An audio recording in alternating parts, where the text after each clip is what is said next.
Нэмэгдсэн мөрдгийн албан татвар анх хэрэгжихдээ далд эдийн засгийг ил болгох, татварын шударга тогтолцоо бий болгох зорилготой хэмээн олон нийтэд тайлбарлагдаж байсан. Гэвч бодит амьдрал дээр нэмэгдсэн мөрдгийн албан татвар иргэдийн хувьд ил тод бус ойлгомжгүй.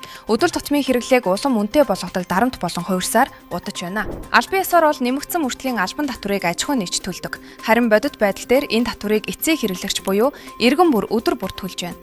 Талах, сүү, автобусны тасалбар, эм тариа, хүүхдийн хувцас гээд амьдралын зайлшгүй хэрэгцээ бүрийн үнэд 10% татвар шингэсэн. Өөрөөр хэлбэл иргэн бүр сонголтгүйгээр нэмэгдсэн мөрдгийн албан татвар төлөрч болсон гэсэн үг. Цалин орлого нэмэгдээгүй байхад татвар шингэсэн үнийн өсөлт иргэдийн нуруунд дээр шууд бууж, нэмэгдсэн үртлийн албан татвар нь бодлогын бус, өрхийн төсөв шимэгч татвар мэт ойлгогдох болжээ.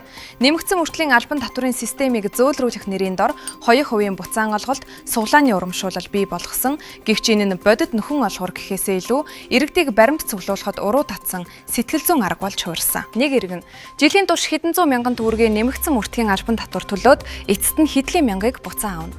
Харин суглаан цөөн хүнд аз таарах, олонгот нь горьдлого үлдээдэг тоглоом төдий. Үүнийг иргэд татвараа төлснийхөө төлөө аз туршиж буй хачирхалтай тогтолцоо хэмээн шүүмжилдэг. Нэмэгдсэн мөрдгийн албан татварын хамгийн их маргаан дагуулдаг асуудал бол жижиг дунд бизнесүүдэд учруулж буй дарамт. Тайлан гаргах, баримт бүрдүүлэх, системд холбогдох зарж нь томоохон компанид асуудал биш ч жижиг дэлгүүр үйлчлэлийн эрхлэгчдэд бодит дарамт болдог. Эвний улмаас баримт өгөхөөс зайлсхийх, энийг нэмэгдсэн мөрдгийн албан татваргүй гэж хоёр өөрөөр хэлэх, иргэнээс татварыг нь ачгаад баримт олохгүй байх зэрэг зөрчил хэвийн үзэгдэл болжээ. Харин нөгөө талд томоохон компаниуд татварын хөнгөлөлт, чөлөөлөлт идэгч, нэмэгдсэн мөрдгийн албан татварын тогтолцоонд илүү ашигтай байр суурьтай үлддэг гэх шүүмжлэл байсаар байна. Нэмэгдсэн мөрдгийн албан татварын хамгийн том алдаа нь итгэл юм. Иргэд өөрсдийн төлсөн татвар хаашаа, хэрхэн, ямар үр дүнтэй зарцуулагдаж байгааг ойлгож харж чаддаггүй хэвээр байна.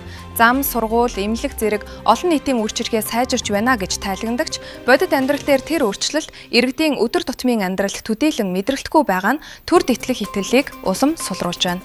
Ийм нөхцөлд нэмэгдсэн үртгийн албан татвар нь шудраг татвар гэхээсээ илүү иргэдэд заавал төлөх торгуул мэт ойлголдож төр иргэдээсээ итгэл бус мөнгө л авч байна гэсэн сэтгэлдлийг олон нийтэд төрүүлж буй нь гайхах зүйл биш юм.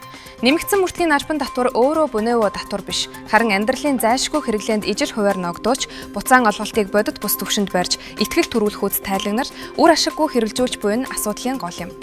Хэрэв түр нэмэгдсэн мөрдгийн албан татварыг шудраг ойлгомжтой иргэдэд ээлтэй болгохгүй бол энэ татвар цаашид ч нийгмийн бухимдлийн нэг том их усүр хэвээр үлцээр байх нь тодорхой.